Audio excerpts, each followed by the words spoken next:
Morning students, पिछले class में हमने जॉइंट स्टॉक कंपनी के संदर्भ में, इशू ऑफ शेयर के संदर्भ में अकाउंटिंग ट्रीटमेंट को समझाया था। यानी कि जब कंपनी अपने अंशों का निर्गमन करती है, इशू करती है, तो क्या क्या एंट्रीज करती है। तो अब उसके आगे कुछ और बातें हैं जिनको ध्यान में रखकर हम लोग आगे बढ़ेंगे। जैसे सबसे पहला है कि when cash transaction is not recorded in cash book. तो हम लोग जो एंट्री लिखे थे उसमें application, allotment, first call, final call सब के लिए एक एंट्री रिसीव करने का था। जैसे एप्लीकेशन रिसीव करने के लिए हम लोगों ने लिखा था bank account DR to share application. Allotment के समय हमने किया था bank account DR to share allotment. First call के लिए किया था bank to share first call, और इसी तरह से फाइनल कॉल के लिए bank to share second and final call. तो यह जो बैंक वाली एंट्री होती है ये कब होती है? When cash transaction is not recorded in cash book. यानी कंपनी के कैश बुक में इस तरह का जो कैश ट्रांजैक्शन हो रहा है इसके रिकॉर्ड करने की कोई व्यवस्था नहीं हो, तब हम लोग वो एंट्रीज को करते हैं जो हमने प्रीवियस वीडियो में देखा था। अगर कंपनी के कैश बुक में कैश ट्रांजैक्शन को रिकॉर्ड करने का प्रोविजन है, कंपनी के कैश बुक में जो भी कैश ट्रांजैक्शन हो रहा है उसको रिकॉर्ड किया जाता है। यानी कि when cash transaction is recorded in cash book, तो उस कंडीशन में क्या करना है हम लोग को? तो बैंक वाली सारी एंट्री, यानी कि अमाउंट रिसीव करने से रिलेटेड जो 4 एंट्रीज थी, अगर हम शेयर को 4 इंस्टॉलमेंट में पैसा लेते हैं तो 4 बार हमको अमाउंट रिसीव करने की एंट्री करनी होगी। जैसे एप्लीकेशन के समय bank to share application, allotment के समय बैंक टू शेयर अलॉटमेंट, इस तरह से फर्स्ट कॉल और सेकंड कॉल का। तो बैंक वाली एंट्री हमको नहीं करनी है। यानी कि सामान्य स्थिति में जब हम कैश ट्रांजैक्शन हमारे कैश बुक में, कंपनी के कैश बुक में रिकॉर्ड नहीं होता है, तो अगर हम शेयर का पैसा 4 बार में ले रहे हैं तो 4 गुना 2 यानी 8 एंट्री होती है। एप्लीकेशन के लिए 2, अलॉटमेंट के लिए 2, फर्स्ट कॉल के लिए 2 और फाइनल कॉल के लिए 2। इस 8 एंट्री में 4 एंट्री कैश रिसीव करने का होता है। लेकिन अगर हम कैश बुक में इस एंट्री को कर लेते हैं, यानी कंपनी के कैश बुक में ही सारे कैश ट्रांजैक्शन रिकॉर्ड कर लिए जाते हैं, तब यह अमाउंट रिसीव करने वाली जो 4 एंट्री हो गई उसके लिए हमको कोई एंट्री करने की ज़रूरत नहीं है। तो अगर हम पैसा 4 बार में ले रहे हैं तो सिर्फ 4 जर्नल करना होगा। पहला जर्नल हो जाएगा share application account DR to share capital, दूसरा हो जाएगा share allotment account DR to share capital, तीसरा हो जाएगा share first call account DR to share capital, और चौथा हो जाएगा share second and final call account DR to share capital. यानी कि बैंक से रिलेटेड कोई भी एंट्री नहीं की जाएगी। तो ये 2 बातों को ध्यान में रखना है। अगर हमारे कंपनी के कैश बुक में रिकॉर्ड किया जाता है तो बैंक से रिलेटेड कोई एंट्री नहीं करेंगे, और रिकॉर्ड नहीं किया जाता है तो प्रीवियस वीडियो में जो हमने बताया था एक इंस्टॉलमेंट के लिए 2 एंट्री, एक रिसीव करने का, ड्यू करने का हम करेंगे। तो ये 2 बातों को ध्यान में रखना था। अब आइए, कभी कभी क्या होता है कि company fully paid share issue करती है। अभी हम लोग जो एग्जाम्पल ले रहे थे उसमें मानकर चल रहे थे कि कंपनी जो है अपने पैसे का, अपने शेयर के वैल्यू को एक बार में न लेकर कुछ एप्लीकेशन पर, कुछ अलॉटमेंट पर, कुछ फर्स्ट कॉल पर, कुछ फाइनल कॉल पर ले रही है। लेकिन अगर पूरा पैसा कंपनी एक ही बार ले लेती है तो सिंपल सा एक एंट्री हमको कर लेना है, bank account DR to share application account, bank dot dot shares of rupees dot dot each issued as fully paid. अब क्या है, issue of share to promoters. Promoter कौन होते हैं भाई? जो कंपनी को एस्टेब्लिश करते हैं, जो कंपनी को फॉर्म करते हैं, जिनके दिमाग में सबसे पहले कंपनी बनाने का कंसेप्ट आता है, उनको हम बोलते हैं प्रोमोटर। तो प्रोमोटर जो होते हैं उनका काम है कंपनी को ऑपरेटिव बनाना और फिर उसके बाद उसको डायरेक्टर्स को हैंडओवर करना और फिर दूसरी कंपनी के प्रमोशन में लग जाना। तो अगर हमारे प्रमोटर हैं जिन्होंने हमारे कंपनी को फॉर्म किया है, तो उनके प्रमोशन के बदले में उनको कंपनी के बनाने की जो पूरी प्रक्रिया है उसमें शामिल होने के लिए, उनका एंटरप्रेन्योरशिप के लिए, उनकी मेहनत के लिए हम उनको रिम्यूनरेट करते हैं। तो उनको अगर हम शेयर के द्वारा रिम्यूनरेशन दे रहे हैं तो वह जो खर्च होता है उसको हम बोलते हैं फॉर्मेशन एक्सपेंसेस या इनकॉर्पोरेशन एक्सपेंसेस। और चूंकि यह एक्सपेंसेस कैपिटल नेचर का है तो हमारी गुडविल में चला जाता है, तो गुडविल भी डायरेक्ट लिख सकते हैं। यानी या तो हम लिखें formation expenses account debit to share capital, या लिखें incorporation expenses account debit to share capital, या goodwill account debit to share capital, या formation expenses to share capital, और एक एंट्री फिर बढ़ाना पड़ेगा goodwill account debit to formation expenses. इसको राइट ऑफ करेंगे या इसको राइट ऑफ करेंगे, लेकिन फाइनली अमाउंट कहाँ चला जाएगा? गुडविल में। इसमें मेंशन कर देंगे being dot dot shares of rupees सबमेंशन, ये कर लेना है, issue to the promoter for their service. Next क्या है? Expenses on issue of share. अब शेयर को इशू करने पर भी कुछ खर्चे आते हैं, तो उसके लिए हम लोग को एंट्री कर लेनी है expenses on issue of share account debit to bank account. तो सिंपल सी बात है। When one account is open for application and allotment, कभी कभी ऐसा भी होता है कि एप्लीकेशन और अलॉटमेंट, एप्लीकेशन और अलॉटमेंट के लिए अलग अलग अकाउंट नहीं बनाकर एक ही साथ अकाउंट बना दिया जाता है। तो हम लोग जर्नल करते समय दोनों को मर्ज करेंगे, हालांकि एंट्री वही होगी, लेकिन सिर्फ क्या होगा, जैसे पहली एंट्री हम लोग करते थे बैंक अकाउंट दिया टू शेयर एप्लीकेशन अकाउंट, अब करेंगे बैंक अकाउंट दिया to share application and allotment account. Second entry हम लोग करते थे शेयर एप्लीकेशन अकाउंट दिया टू शेयर कैपिटल अकाउंट, अब हम लोग करेंगे share application and allotment account दिया to share capital account. Third entry जो अलॉटमेंट को ड्यू करने की होती थी वहां होता था शेयर अलॉटमेंट अकाउंट दिया टू शेयर कैपिटल अकाउंट, वहां भी एप्लीकेशन जुड़ जाएगा share application and allotment account दिया टू शेयर कैपिटल अकाउंट। और फोर्थ एंट्री जो अलॉटमेंट रिसीव करने के लिए होती थी बैंक अकाउंट दिया टू शेयर अलॉटमेंट, उसके जगह पे हो जाएगा बैंक अकाउंट दिया to share application and allotment account.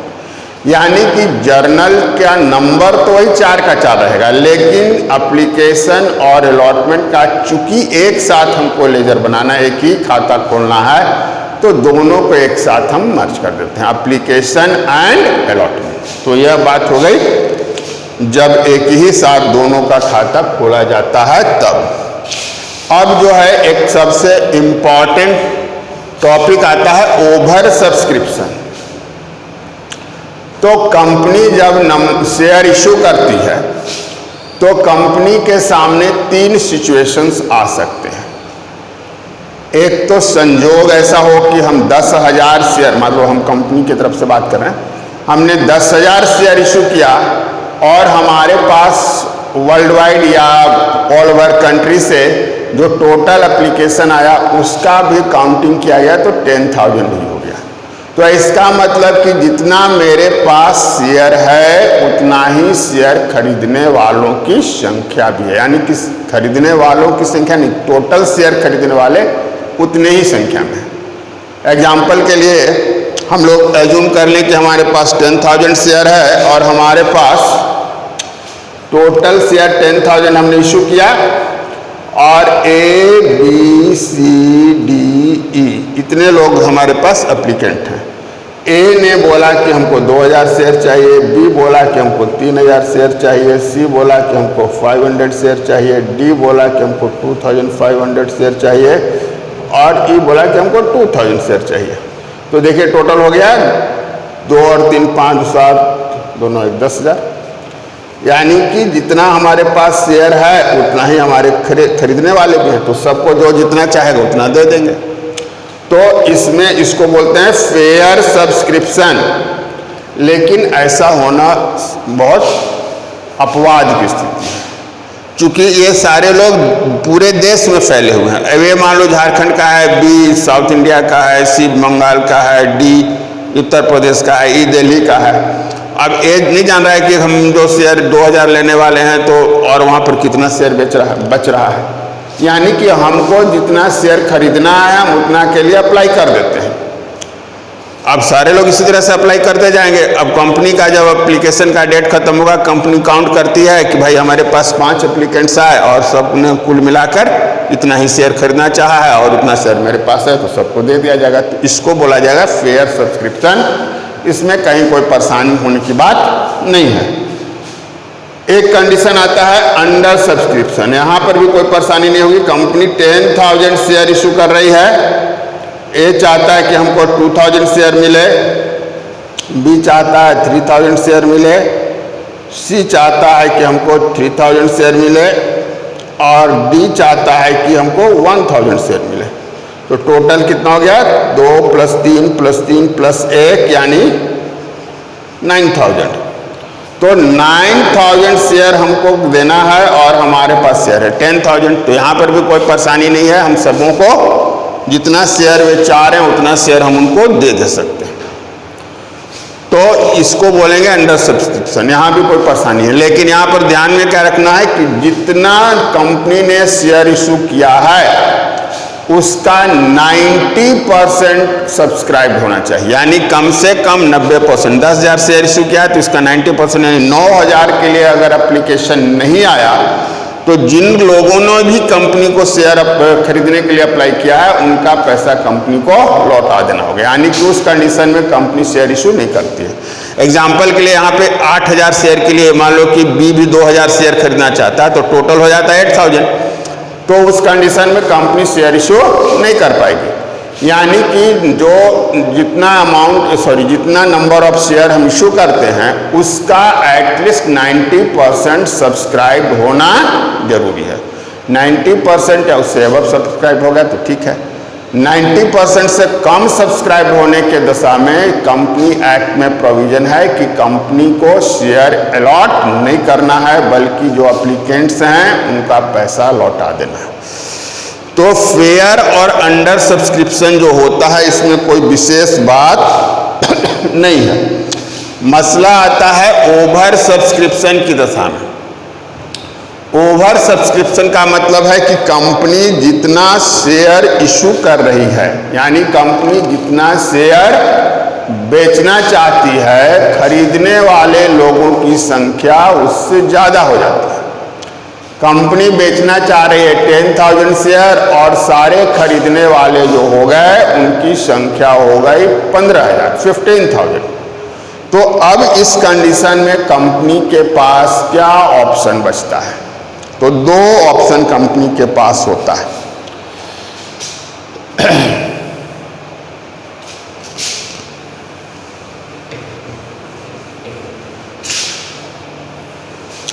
Company के पास ऐसे कंडीशन में 2 ऑप्शन बचते हैं। पहला ऑप्शन क्या है भाई कि कंपनी जो है, अब मान लो कि कंपनी के पास 10,000 शेयर था और कंपनी के पास एप्लीकेशन आ गया 15,000 के लिए। तो कंपनी क्या करती है? 15,000 एक आदमी का तो होगा नहीं। मान लो इसमें ए है 2,000 वाला, बी है 3,000, सी है 1,000, डी है 5,000, ई है 1,500 और एफ है 500 और जी है 1,000।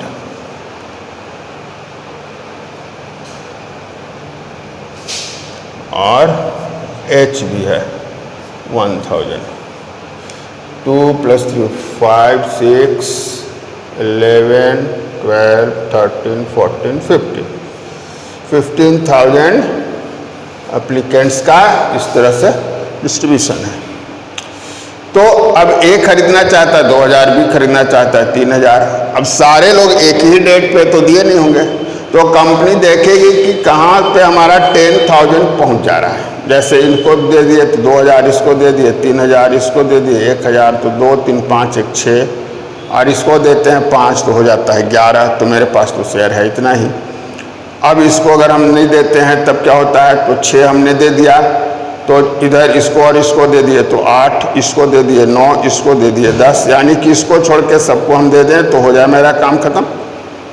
10,000 मेरे पास था, 10,000 हम डिस्ट्रीब्यूट कर दिया।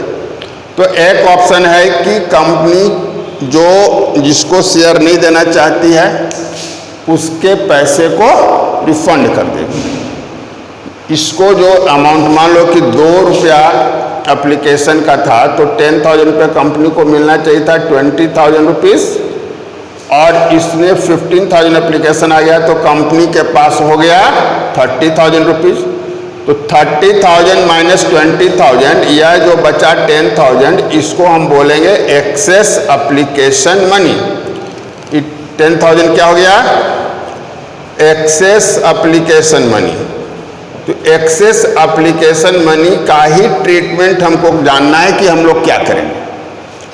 तो अब इस एक्सेस एप्लीकेशन मनी का 2 ट्रीटमेंट होता है। पहला है कि excess application money return to applicants, जिन्होंने अप्लाई किया है, जिनको हम शेयर नहीं दे सकते हैं, उनका पैसा सीधा सीधा लौटा दें। तो इसके लिए हम लोग करेंगे share application account debit to bank account, excess application में लौटा दिया जाएगा। दूसरा है कि नहीं, अब इसमें कंडीशन किया गया कि सबको हम 10,000 शेयर में ही डिस्ट्रीब्यूट करेंगे। इसका मतलब हुआ कि जो जितना शेयर खरीदना चाहता है उसको उतना नहीं देंगे, उसको प्रोपोर्शनेट दे देंगे। जैसे ए 2,000 खरीदना चाहता था तो इसको हम दे दिए 1,500, बी 3,000 खरीदना चाहता था, इसको दे दिए 2,000, डी इसी खरीदना चाहता था 1,000 तो इसको हम दे दिए 1,000, डी खरीदना था 5,000 तो इसको हम दिए 2,000। तो इस तरह से जो जितना चाहता है किसी को उतना ही, किसी को उससे कम करते करते इसको पूरे इन सारे लोगों के बीच हम डिस्ट्रीब्यूट करेंगे। तो अब इसका इम्पैक्ट क्या पड़ेगा कि ए ने तो 2,000 के लिए हमारे पास पैसा दिया था, उसको मिला सिर्फ 1,500 शेयर, तो इसका कुछ पैसा कंपनी के पास आ जाएगा। इसी तरह से बी ने 3,000 के लिए अप्लाई किया था, 3,000 के अकॉर्डिंगली पे किया होगा, लेकिन इसको शेयर मिला 2,000 तो इसका पैसा भी कंपनी के पास कुछ बच जाएगा। तो इसी तरह से सभी लोगों का कुछ न कुछ पैसा कंपनी के पास बच जाएगा। तो वह जो बचा हुआ टोटल अमाउंट कितना आएगा, 10,000 आएगा। अब जो पैसा बच जाएगा उसको हम चाहें तो एडजस्ट कर सकते हैं अलॉटमेंट में। तो इसका मतलब कि अगर कंपनी ए को 1,500 शेयर देती है मान लो कुछ देर के लिए, तो ए ने कंपनी को कितना पैसा चुकाया था, तो 2,000 के लिए अप्लाई किया था, 2,000 इंटू 2 4,000 कंपनी को दिया था, और कंपनी ने उसको शेयर दिया 1,500, यानी 1,500 इंटू 2 तो 3,000 दिया। तो 1,000 रुपया ए का कंपनी के पास बचा हुआ है। अब अलॉटमेंट पर कंपनी मान लो 3 रुपया मांगती है सॉरी तो 1,500 शेयर ए को मिला है, तो 1,500 के अकॉर्डिंगली ए को देना चाहिए कंपनी को 4,500, लेकिन चूंकि ए का 1,000 ऑलरेडी कंपनी के पास है, तो 1,000 कंपनी का एडजस्ट कर लेगी कंपनी और बोलेगी ऐसे कि तुम मेरे को 3,500 और दे दो, यानी कि 1,000 जो एक्सेस एप्लीकेशन मनी है उसको हम अलॉटमेंट में एडजस्ट कर देंगे। तो जब अलॉटमेंट में एडजस्ट करना हो तब होता है excess application money adjusted to allotment, then होगा शेयर एप्लीकेशन अकाउंट या टू शेयर अलॉटमेंट अकाउंट। तो यह एक्सेस एप्लीकेशन मनी का ट्रीटमेंट हुआ। एक्सेस एप्लीकेशन मनी कब होगा, जब ओवर सब्सक्रिप्शन की स्थिति आएगी। ओवर सब्सक्रिप्शन का मतलब कि जब कंपनी के द्वारा इशू किए गए अंशों की तुलना में नंबर ऑफ एप्लीकेंट्स ज़्यादा हो जाए, यानी कि शेयर खरीदने वाले जो हैं उनके द्वारा जो मांगा जा रहा है शेयर की संख्या, वह उस शेयर की संख्या से कहीं ज़्यादा है जो शेयर कंपनी बेचना चाहती है। तो जो एक्स्ट्रा पैसा कंपनी के पास आ जाता है उस एक्स्ट्रा पैसा को हम बोलते हैं एक्सेस एप्लीकेशन मनी, जिसका 2 ट्रीटमेंट हम लोग को जानना है। तो अगर इस पूरी बातों को आपने ध्यान से सुना और समझा है तो मेरे ख्याल से अब आप इस कंडीशन में हैं, इस पोजीशन में हैं कि आप इशू ऑफ शेयर के सिंपल प्रॉब्लम को आसानी से सॉल्व कर सकते हैं। नेक्स्ट क्लास में हम एक बड़ा सा क्वेश्चन लेंगे जिसमें सारी बातें होंगी और उसको सॉल्व करके दिखाएंगे। आज के लिए इतना ही। Thank you.